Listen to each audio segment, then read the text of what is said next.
প্রিয় দর্শক, আপনারা দেখছেন এশিয়ান ট্রাফিক টেকনোলজিস লিমিটেড নিবেদিত মাহে রমজান উপলক্ষে নববাংলার বিশেষ আয়োজন শুনি রমজানের বাণী, powered by Tanzim travels and tours, sponsored by Jamuna life insurance company ও Dohari enterprise, co sponsor Dohar Islamic academy ও মার্কাজুল কোরআন ইসলামিক একাডেমি।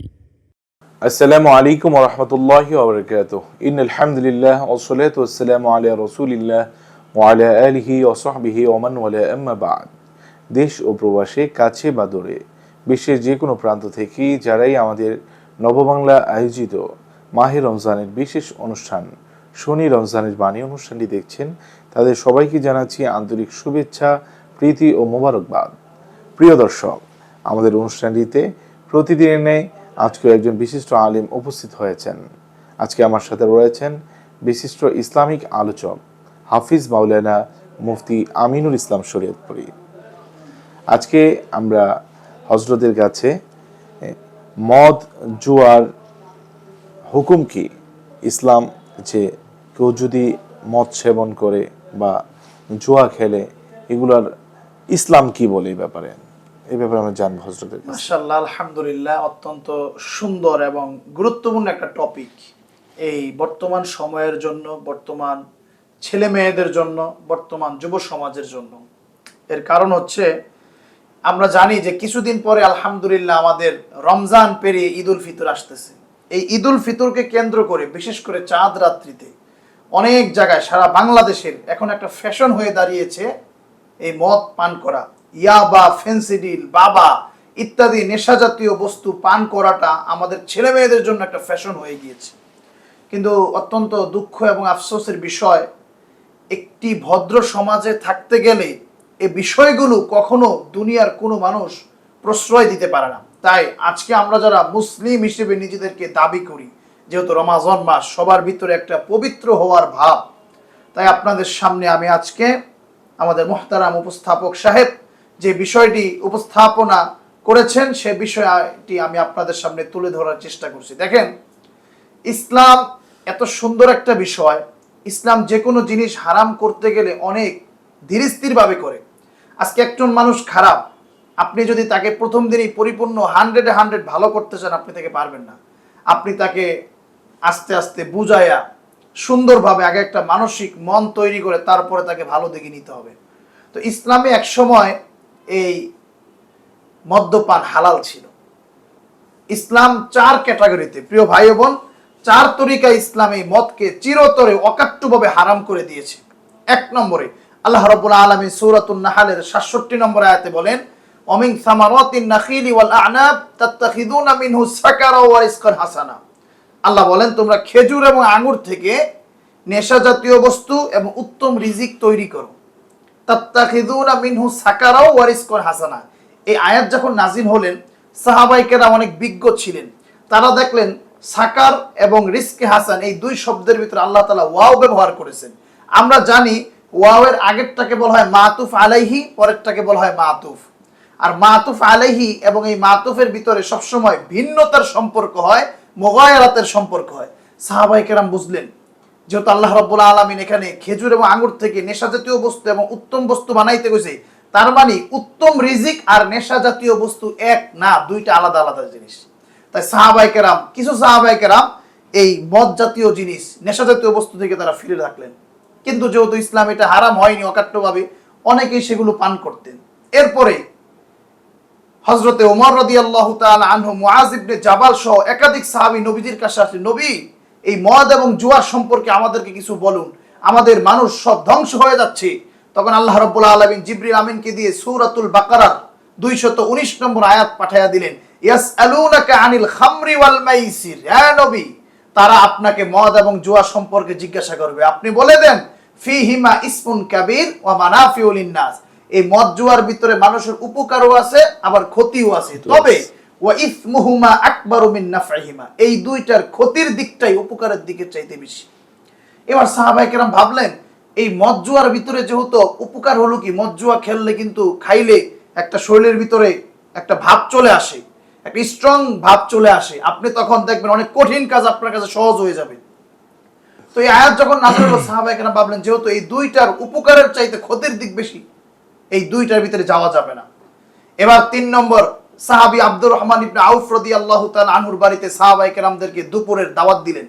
সবাই খাওয়া দাওয়া করছে, খাওয়া দাওয়ার পরে সবাই আমরা যেমন একটু পানীয় খাই, ঠান্ডা পানীয়, তারা পানীয় হিসেবে মদ পান করছে। মদ পান করার পরে এক সাহাবী মাগরিবের নামাজে গেছে নামাজ পড়াইতে।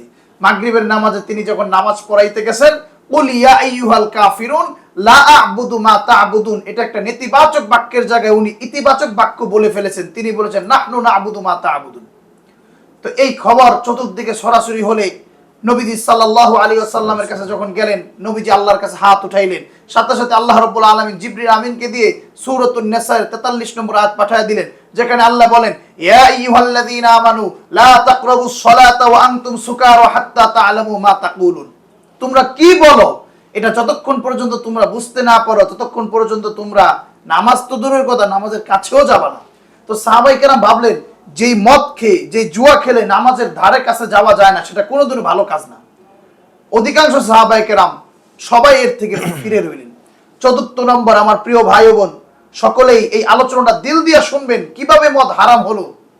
এরপরে 4 নম্বরে হারাম হওয়ার পদ্ধতি হচ্ছে, একজন সাহাবী ছিলেন আতবান ইবনে মালিক রাদিয়াল্লাহু তাআলা আন, তার বাড়িতে এরকম দাওয়াত দিয়েছেন, সবাই খাওয়া দাওয়ার পরে মদ্যপান করেছেন। সেখানে সাদ ইবনে আবি ওয়াক্কাস রাদিয়াল্লাহু তাআলা আনহু ছিলেন। উনি ছিলেন মুহাজির সাহাবী। উনি মদ পান করে, মাথা তো ঠিক নাই, উনি মদ পান করে আনসারী সাহাবেদেরকে গালাগালি করতেছেন। তখন আনসারদের এক সাহাবী পাশে বসা ছিলেন, তিনি উটের গন্ডদেশের একটা হাড্ডি মুহাজির সাহাবী সাদ ইবনে আবি ওয়াক্কাসকে মারছেন, তার এই নাকে আঘাতপ্রাপ্ত হয়েছেন। দুইজনের ভিতরে অবস্থা খুব খারাপ।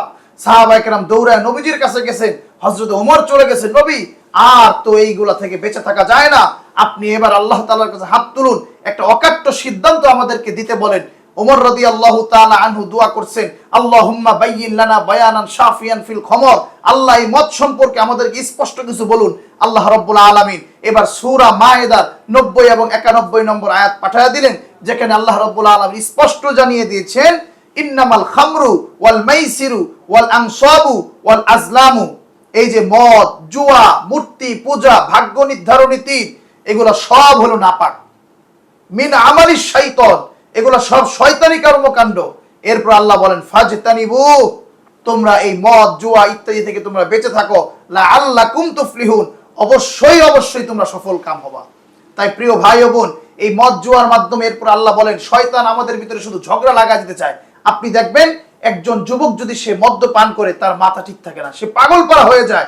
সে মনে করেন তারের খুঁটিকে ধরে তার মা মনে করে, সে বাগান দিয়ে হাঁটে আর বলে মা দরজা খুলে দাও। আজকের আমাদের যুব সমাজ, আজকের আমাদের বিভিন্ন বিশ্ববিদ্যালয়ের ছেলেমেয়েরা ধ্বংস হয়ে যাচ্ছে। আজকের এই বাংলার যুব সমাজ থেকে আমরা ভালো ডক্টর, ডাক্তার, ইঞ্জিনিয়ার, ভালো আলেম, ভালো লিডার, বঙ্গবন্ধুর মতো, জিয়াউর রহমানের মতো, মাওলানা ভাসানীর মতো, হোসেন সোহরাওয়ার্দীর মতো আমরা এখন লিডার পাই না কেন? এখনকার লিডাররা সব এই মদ জুয়ায় তারা লিপ্ত। তাই আমি আমার এই রমজান মাসের শেষ মুহূর্তে আমার যুবক যুবতীদেরকে বলবো, আমার প্রিয় ভাই ও বোনদেরকে বলবো, আমরা সকলেই এই মদ জুয়া থেকে বেঁচে থাকবো। একটা জিনিস মনে রাখবেন, মদ জুয়া ওই রকম হারাম, প্রসাব পায়খানা যেমন হারাম। আপনি যদি মদ জুয়া খান, আপনি মাঝে মধ্যে ওইগুলো ট্রাই করেন, কারণ দুটোটাই এক পদের হারাম। আল্লাহ রাব্বুল আলামিন আমাদের যুব সমাজকে এই মদ জুয়া থেকে বেঁচে একটি সুন্দর মেধাবী একটি যুব সমাজ, একটি সমাজ আমাদেরকে প্রতিষ্ঠা করার তৌফিক দান করুন। দেখেন, এই তো গেল হারাম হওয়ার তরিকা। আল্লাহ নবী আরো অনেক কঠিন কথা বলছেন। হাদিসে নবী বলেন, যারা মদ্যপান করে তাদের 40 দিন পর্যন্ত কোনো ধরনের নামাজ কবুল হয় না। এরপরে যদি তওবা করে, আল্লাহ তওবা কবুল করেন। দ্বিতীয়বার তওবা কবুল করেন, তৃতীয়বার তওবা কবুল করেন, চতুর্থবার আর আল্লাহ তওবা কবুল করেন না। এরপরে নবীজি বলেন সাকাহু মিন নাহরিল খবাল, এই যারা মদ জুয়া পান করে যারা মারা যাবে, এদেরকে নাহরুল খবাল থেকে পানি পান করানো হবে। সাহাবীরা জিজ্ঞেস করলেন নাহরুল খবাল কি? নবীজি বলেন নাহরুম মিন সদিদি আহলিন নার, জাহান্নামীদেরকে মারার পরে শরীর থেকে যে পুঁজ বের হবে, দুনিয়াতে যারা মদ পান করো তোমাদেরকে জাহান্নামীদের পুঁজগুলো পান করানো হবে, নাউজুবিল্লাহ। আর আমি সংক্ষেপে বলে দিচ্ছি ডাক্তাররা কি বলে। দেখেন, ডাক্তাররা বলেন এই মদ জুয়ার কারণে 4 ধরনের ক্ষতি: শারীরিক ক্ষতি, সামাজিক ক্ষতি, মানসিক ক্ষতি, অর্থনৈতিক ক্ষতি। শারীরিক ক্ষতি কি কি? ফুসফুস আক্রান্ত হওয়া, ব্রঙ্কাইটিস, যক্ষা, ক্যান্সার, হৃৎপিণ্ড বড় হওয়া, হার্ট ব্লক হওয়া, হার্ট অ্যাটাক হওয়া ইত্যাদি 25 প্রকার রোগের সম্ভাবনা বলেন এই মদ জুয়ার কারণে। প্রিয় ভাই বোন, শুধু তাই নয়, পাকস্থলী ও পরিপাকতন্ত্র আক্রান্ত হওয়া, যার ফলে যৌন ক্ষমতা কমে যায়, বিকলাঙ্গ সন্তান পয়দা হয়, এরপরে এইডস ইত্যাদি সহকারে বিভিন্ন ধরনের কলেরিয়া, এই ইত্যাদি রোগের মূল উৎসের নাম হচ্ছে এই মদ। তাই প্রিয় ভাই বোন, আপনি যদি নিজের ক্ষতি করতে চান, আপনার যৌবন ক্ষমতা যদি আপনি নিঃশেষ করতে চান, আপনি এগুলো পান করিয়েন। 2 নম্বরে মানসিক ক্ষতি কি?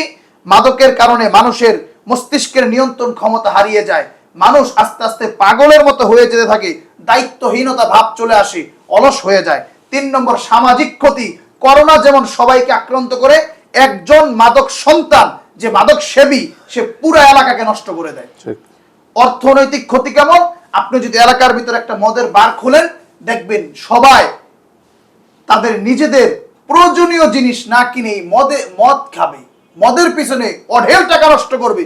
আজকে আপনারা দেখেছেন রিসেন্টলি 2-3 দিন আগে একজন বাবা তার সন্তান ঘুমিয়ে রয়েছে, তাকে কুড়াল দিয়ে হত্যা করে দিয়েছে, কারণ সন্তান ছিল মাদক সেবী। সন্তান মা বাবারে প্রতিদিন নির্যাতন করত, নির্যাতন স্টিমরোলার চালাতো। একজন বাবার জন্য এর চাইতে বড় কষ্টের কিছু নাই, নিজের সন্তানের নিজ হাতে হত্যা করে। তাই এই যুব সমাজকে বাঁচাতে হলে আজকের এই নববাংলা থেকে আমি আমার প্রধানমন্ত্রী সহকারে এদেশের সকল ঊর্ধ্বতন কর্মকর্তাদেরকে বলবো, আপনারা মাদক নির্মূল কমিটি করবেন। আপনারা মাদক নিয়ন্ত্রণ কমিটি কেন করেন? আমরা এদেশে মাদক নির্মূল কমিটি দেখতে চাই, মাদক নির্মূল অধিদপ্তর দেখতে চাই। তাহলে এই সমাজ সোনার বাংলা হবে, তাহলে এই লাল সবুজ পতাকা সব ধরনের খারাপি থেকে পাক পবিত্র হবে। আল্লাহ তাআলা আমাদের যুব সমাজকে কবুল করুন। প্রিয় দর্শক, আমরা আমাদের মহতারাম আলোচক মুফতি আমিনুল ইসলাম শরীদপুরী সাহেবের কাছ থেকে নেশা এবং জুয়ার হুকুম সম্পর্কে জানছিলাম। মহান রব্বুল আলামিন যেন আমাদের যুব সমাজকে এই নেশা জাতীয় দ্রব্য থেকে বেঁচে থেকে সুন্দর জীবন যাপন করার জন্য তৌফিক দান করেন। প্রিয় দর্শক, আমাদের আজকের পর্ব থেকে এখানেই বিদায় নিচ্ছি। কথা হবে আগামী পর্বে। সেই পর্যন্ত আপনারা ভালো থাকুন, সুস্থ থাকুন এবং নিজেদেরকে ইবাদতে শামিল রাখুন। খুশির মাতম ধরাই মানিশা ইবাদাতের মহিমায় রহমা অপাশে রহমের বাণী শুনি রমজানের বাণী রমজানের বাণী শুনি রমজানের বাণী রমজানের বাণী।